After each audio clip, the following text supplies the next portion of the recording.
Hey everybody, Bruce here with Traveling with Bruce. How you doing today? Today's date is April the 8th, 2020, and my video today is about cruise lines and airlines. And oh man, there is trouble in paradise out there, and I think the airlines are worse off than the cruise lines. Let's get into that in just a second. Thank you everybody for subscribing to my channel.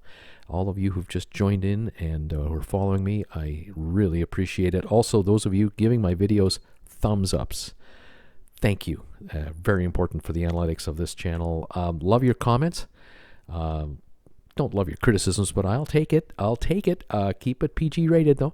But there's lots to talk about. There's a lot of stress out there, but by all means, let me know what you think about what I'm covering here. Thank you for the any information that you folks have on the cruise lines that's going on out there. I appreciate that too.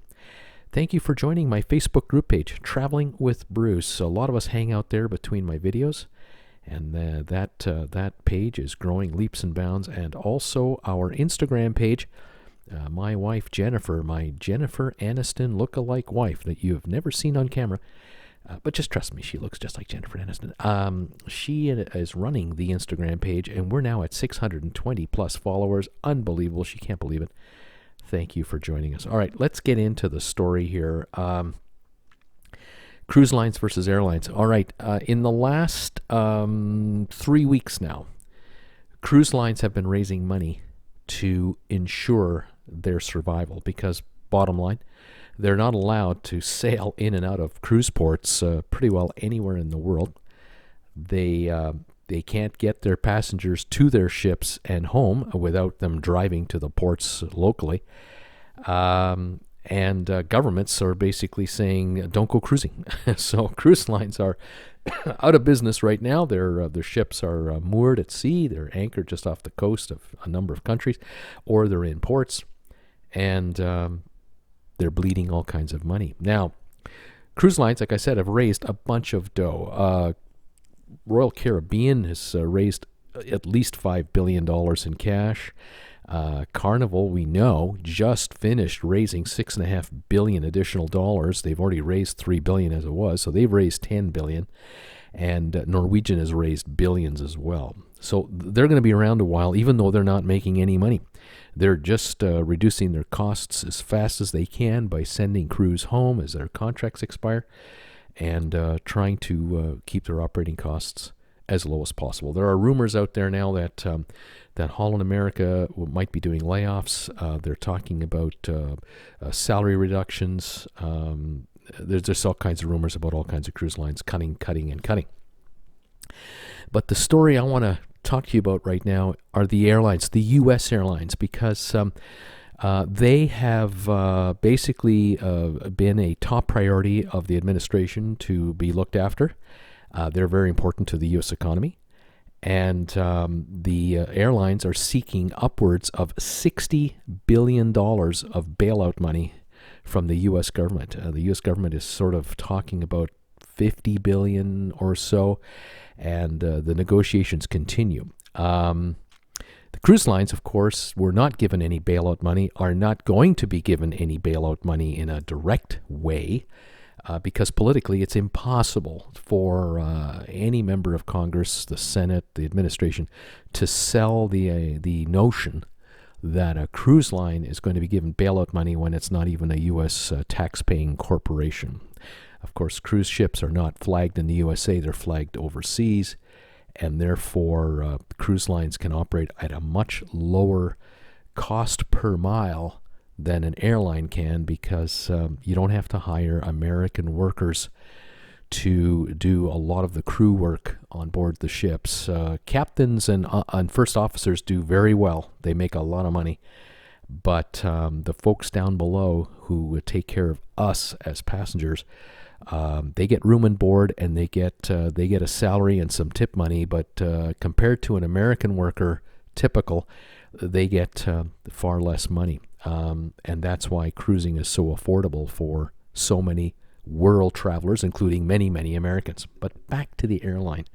The airlines hire Americans to run their operations. I'm talking about U.S. Airlines, although I will admit a number of the airlines over the years have outsourced their maintenance programs to countries outside of the United States to cut costs. So not uncommon for airlines to fly a plane for maintenance to another country and have workers rebuild engines and restore a plane to top-notch condition rather than hire American workers to do it. This is a sore point, of course, with the unions, but it's been keeping airlines' costs in check somewhat. Although every union contract that comes up, the unions are obviously pressing for made in America maintenance, made in America employees. But this means American Airlines are paying American prices for keep their companies running. Now, back to this bailout. Airlines are insisting from their end of it, look, we didn't create any virus, We're just airlines. We fly from point A to point B. We fly around the world. We fly all over the USA. This downturn in business was not our fault. And now, governments around the world are restricting flights to airports around the planet, and that means we're forced out of business. Now, this is not just an American Airlines problem. It's all airlines around the world are having exactly the same issue. And the airlines are basically saying, look, this wasn't our doing. We didn't make this happen. And so we're entitled to a bailout. We're entitled to a compensation here for the hardship caused. There are very sympathetic ears to this argument in Washington, very sympathetic. And there are very sympathetic and supportive ears also in major cities in the United States, because all of these major airlines have hubs. Atlanta is a hub, Chicago is a hub, Los Angeles, San Francisco. The list goes on and on and on. So there are a lot of congressmen, senators, and governors that are very supportive of American Airlines and are trying to find a way to support these companies to keep them going. But there are critics out there who are saying, hey, wait a minute, not so fast here. Why should we just give these guys a blank check? What will the taxpayer get out of this? Because after all, this is Americans' money that is going to be put up. It's not going to be some pension fund from Asia or Europe or anything else, or Saudi money to bail out these airlines. This money is coming from American taxpayers. What assurance do American taxpayers have that, one, they'll be repaid? Number two, why should American taxpayers bail out private businesses? Why don't we just let them go under, let them reorganize, and let the shareholders and the bankers take the hit? And they'll be reorganized and regurgitated, and they can start again. That's the capitalist way.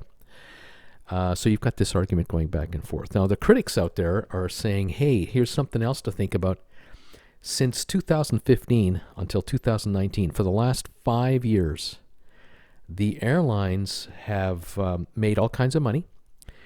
They've charged all kinds of fees to customers. They've made it more expensive to fly by nickel and diming passengers to the nth degree. They've come up with every scheme imaginable to make more money. And what have they done with all this money? They got themselves a huge tax break when the administration passed a tax bill 3 years ago. And so the tax rate is lower, the write-offs are better, times haven't been better for airlines. It's been great. There are really 4 major airlines left in the U.S. We're talking about American, Southwest, United, and Delta. Goodbye to a whole bunch of other airlines that used to be around, Continental, US Air, to name a couple. They've been swallowed up by these big boys, and these guys control the skies over the U.S., and they have tremendous sway with the FAA and the administration to limit competition from overseas into the United States, which keeps airfares high in the U.S. and in and out of the U.S. for Americans compared to what it possibly could be. Companies like Norwegian, Air, and others overseas would love to fly in and out of America for even less money. but they're up against the huge lobby of the airline business. But welcome to American business and welcome to American politics. Bottom line is this. From 2015 till 2019, the four airlines have spent approximately $40+ billion, or have, let's say, taken $40+ billion of their cash and have put it into a couple of areas. Number one, American Airlines. To give you an idea, from 2015 to 2019, American Airlines have bought back shares in their company, $11.9 billion of stock they have bought back from the exchange and have canceled the certificate. They've only spent $1 billion on dividends. In other words, the shareholders of American Airlines have only received $1 billion in cash over 5 years, which is $200 million a year, for their investment in the stock, and $11.9 billion of the cash from the airline went to just buy stock back, and that allowed the company to continue to report higher earnings per share because there are fewer shares outstanding every year. Southwest spent $8.5 billion on stock buybacks, and they issued $1.3 billion in dividends. United Airlines bought $8.5 billion of their stock back and paid zero to shareholders in dividends. All that money went to buy back stock. Delta bought $10 billion in stock back and paid out $3.1 billion in dividends. The ratios are incredible. So $39 billion went to stock buybacks, $5.6 billion went to dividends. Now, I'm taking a look at a company like American Airlines, looking at their financials today, and bear with me, folks. The total assets that American Airlines has, that is all the planes they own and all the equipment, about $60 billion at the end of 2019. I'm rounding numbers off here, forgive me. Their total liabilities, money they owe, $60 billion right now. In effect, the company has zero value. It's a $60 billion asset company and a $60 billion liability company. The assets depreciate. Planes go down in value so much percentage points every year. There's no stopping it. The long-term debt that American Airlines has right now, $21.4 billion. They have pension obligations to their employees, $6 billion. They are into that loyalty program. You know those frequent flyer miles you get as a credit card owner or an American Airlines frequent flyer? The obligations the airline has to that program, $5.4 billion. They also have operating lease obligations, which are current lease obligations, $7.4 billion, and they have other obligations that round out another $1.45 billion, which I find hilarious. We owe another $1.45 billion. Don't worry about it. The total long-term obligations of American, $41.8 billion. And so that's part of the $60 billion, by the way. Cash on hand at the end of 2019 for American Airlines, $280 million. They had $280 million cash on hand for a company that owes $60 billion to the world. And is it any wonder they're in trouble right now? Their current assets, that means cash on hand, deposits on hand, money owed to them, $8.2 billion. Very low compared to how much they owe. Income taxes payable in 2019. The argument is always made, we cannot give cruise lines a bailout because they're not U.S. We have to bail out American companies. American Airlines paid the U.S. Treasury $570 million in 2019. The airlines need $60 billion right now. They're going to get $50, and they have to split it up. American might get $12 to $15 billion. They paid the tax. They pay taxes of $570 million. We're talking about at that rate, if the airline were to keep paying $500 million a year to the United States government and they received $15 billion today, it would take 30 years just to pay that money back plus interest, which it means it's never going to happen. By the way, shares outstanding. American Airlines right now has 440 million shares outstanding. They're trading at about $10, $11 each. So that puts the value of the company at $4.5 billion. They're worth $4.5 billion on paper, but they have no value. Their assets and their liabilities are the same. They're worth zero. And you cannot sell jet airplanes for what they're worth to anyone right at this moment because jets aren't flying. And there are jets everywhere for sale if you want to buy one. So this is a huge problem for the American taxpayer and for all the airlines. I'm only picking on American because I just don't have time to read the financials of the other three. They go on for page after page after page. But I can tell you, folks, these other three airlines, Southwest, United, Delta, they're in the same pickle. They have zero cash on hand, they have huge obligations, and they have virtually no money coming in. Airlines right now are flying at 4% occupancy, and it's a miracle that they're even in the air because in other countries, airlines have been grounded. The United States will not ground the airline fleet in America because it's politically impossible to do. As a Republican, you cannot shut down the airline business because you're going to be voted out of office. Bottom line, though, is what airline is going to survive much longer anyway, the way it looks. Why don't the airlines do what Carnival did?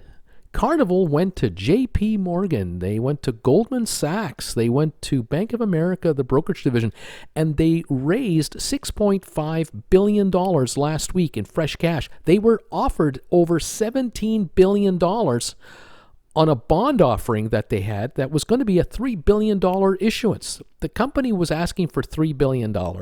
They were offered $17 billion. They ended up taking $4 billion on the long-term bond. They did pay 12% interest. That's what they're paying for it. But they could have had $17 billion. Why doesn't American go to their bankers on Wall Street? They have made their bankers on Wall Street tons of money in the last number of years. They've bought back all those shares. They need brokers to do that. They've funded their airline fleet with all kinds of loans. They are paying all kinds of bonus payments and fees to the Wall Street bankers. Why don't the bankers just lend American Airlines $20 billion? Here's $20 billion. I'll tell you why. The company is worthless. The company has zero value to a banker. Goldman knows this. All the bankers in Wall Street know this. We lend American any money and they go under, all of our clients lose everything. Because at the end of the day, the obligations of the company are more than what they've got. If we give them $20 billion, they now are $80 billion in the hole, and they're only worth $60, and that's if the planes are flying. No Wall Street banker will lend the airlines anything right now. They're not going to help them lend it. No pension fund wants in. Warren Buffett is a huge shareholder of a number of these companies. You don't see Warren Buffett putting billions of more dollars into these companies. And so here comes the next question. For American taxpayers, if the United States government were to, let's say, just round it out, let's say the United States government is offering American Airlines $10 billion in cash. What should the taxpayer get for that? An IOU? How can the company pay it back in any reasonable amount of time? Maybe the American taxpayer should become a shareholder of the company. The problem is the stock is approximately $10, $11 right now. If the treasury of the airline were to issue stock to the U.S. taxpayer at, say, $10 a share, and that's being generous, because keep in mind, Carnival issued stock for $500 million in that $6.5 billion deal last week. Carnival had to give up stock from their treasury at $8 a share. The stock was $55 3 months ago. The stock was $15 the week before. They had to take $8 a share to get $500 million plus those bond issuance. Why should American get $10 a share for stock when the company is worth zero? The American taxpayer would be crazy to pay even $5. But let's say, to be nice about it and charitable, the American taxpayer were to buy stock from American at $10 a share from the treasury. To get $10 billion, that's 1 billion shares. There are 440 million shares outstanding now. The American taxpayer would now have 1 billion shares, and the shareholders would have 445 million shares. Do you see what I'm talking about here? The American taxpayer would own 2/3 of the company. And all of a sudden, the investors would be diluted by 60-odd%. But bottom line, folks, tough times call for tough measures. What's going to happen? Everyone is watching what the Treasury Secretary is going to do, Steve Mnuchin, and the administration. What kind of a deal is going to be struck with the airlines? Is it going to be just a preferred bond offering of some kind at a 2% interest rate, a sweetheart deal with lax payment returns? And the American taxpayer only gets a bond in return for the security? Or will the American government drive a hard bargain like the last administration did with auto companies to bail them out and in effect let the Treasury make some money on this deal? After all, a banker makes money, and that's what the American taxpayer has now all of a sudden become with a $2 trillion stimulus package. $500 billion of which is going to go to business, and $50 billion could go to airlines. What should Southwest, United, and Delta give up to get the cash? In the meantime, the cruise lines, our friends at Carnival, I keep coming back to Carnival, they were offered $17 billion by Wall Street. Like that, they could have taken another week and raised probably $20 billion. Why? Because Carnival has assets over $30 billion and they owed only $6 billion against it. They're not a U.S. corporation. They don't need to carry heavy debt. If you carry heavy debt, you can write off the interest as an expense against earnings. And what did the four major airlines do with a whole bunch of this dough? I'm talking about the fact that $39 billion was used by the airlines to buy back stock rather than pay off their loans. Well, simple. They borrowed this money. A bunch of this money was borrowed money and to buy back stock. But the problem is that American bought their own stock back between $50 and $60 a share. It's now trading at 10 and 11. So it was a bad investment. Shareholders of American have lost 80% of their money by allowing the management of the company to buy back billions of dollars of their stock at the high prices in this high stock market we've had for 5 years. Everything is great when it stays up there, but when it doesn't stay up there, it's not so great. And so American Airlines shareholders are just getting creamed right now, and the prospects do not look good. If American Airlines do not get a bailout in the next 60 days, they'll start to go under. They will just literally collapse and will be put into receivership, and they will have to go work under Chapter 11, which puts the shareholders at a complete loss. They lose everything. And anyone who bought stock in this company over the last 5 years at an average of $50 to $60 a share will have lost all of it. That's the risk you take when you buy stock in a publicly traded company. And these are American tax-paying companies that, are supposed to be given bailout by the American taxpayer because, after all, we have to protect America and its jobs. Well, these entities didn't do what maybe they should have been doing, and that was, why don't you take your operating income, instead of paying dividends and instead of buying your stock back, why don't you just pay off your loans?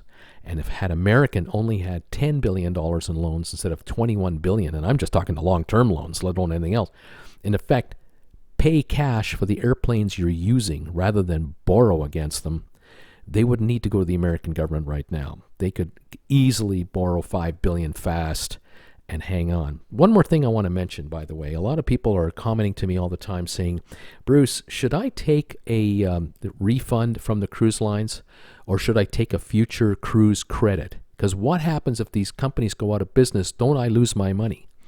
The answer is yes. If the big cruise lines go out of business, the cash deposits that they have on deposit are lost as well, because it's cash inside the company's books right now. Although they do differentiate in their statements, financial statements. This is how much money we have in the bank. This is how much money we have in the bank because of deposits. These are monies that are owed to us, and so on and so on. But the good news for good news for cruisers in cruise ship companies, all three, they're worth more money than they owe. And so actually, they have the ability to pay all the deposits back in cash. It might be painful, but they can do it. To give you an idea, Carnival has deposits on hand right now of $4.7 billion. But Carnival has $10 billion cash in the bank.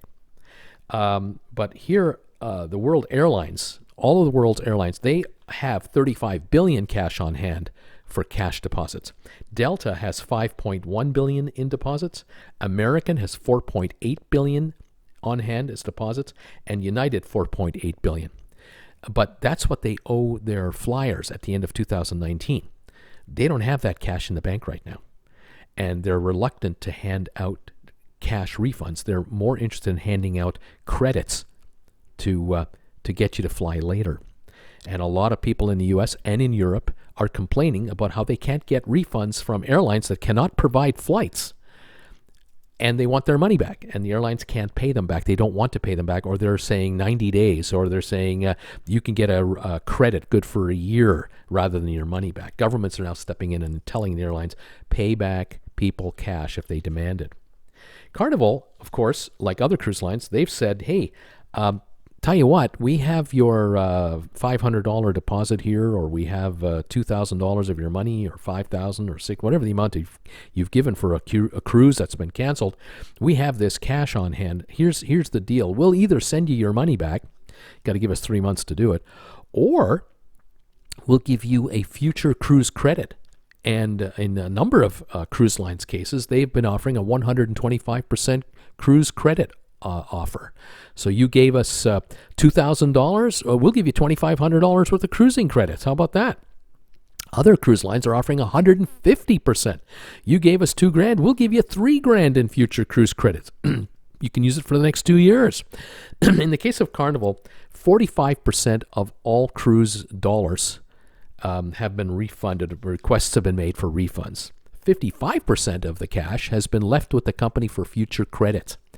Airlines aren't that successful, and they don't offer 125 to 150% future airline credits.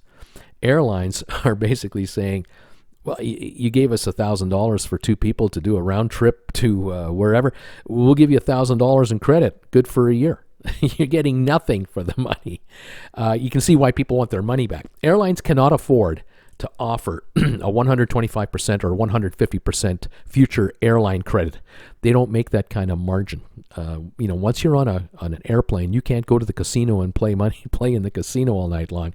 You can't order drinks at $8.50 a drink for 4 days or a week. Well, on the cruise lines, you're on the cruise line for a week. They got a week to suck all kinds of money out of you. Where airlines, they've got a 2-hour flight, a 4-hour flight, an 8-hour flight. They've only got hours, and there's limited activities in your seat that they can get money out of you for. But they're trying, believe me, we know that. They're nickel and diming us every way to Sunday.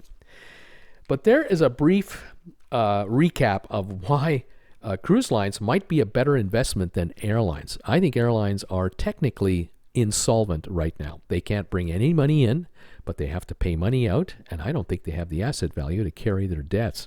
This is just me speaking from a personal opinion only. One last thing I'll mention.